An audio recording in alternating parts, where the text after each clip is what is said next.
Ibadurrahman gëm gi la.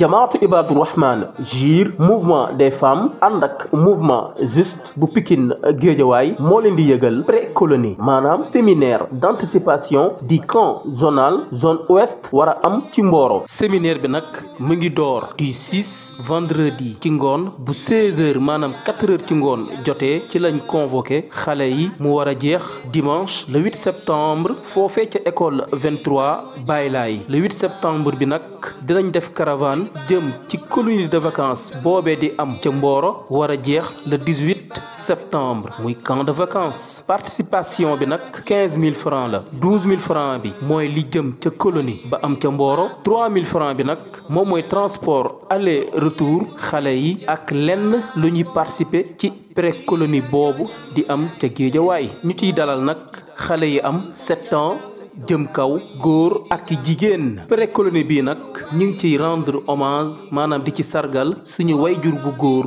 muy papa Khalifa Ndiaye ak suñu wayjur bu jigéen di soxna Awa Ba jiituñu yàlla na suñu borom yërëm leen te xaare leen arjana. mbokk yi séminaire d'anticipation du colonie de vacances de la zone ouest thème bañ fay waxtaanee nag mooy suratul Luqmaan maanaam yar xale yi ci diine ci ngëm ci maanu ci jub ci julli ak ci l'islam bi ñu bokk. képp ku bëgg a am ay leeral wooteel ci 78 204 77 52 70 494 37 47 wala 70 799 78 51 pour une jeunesse consciente, saine, excellente et répondante aux défis de la société.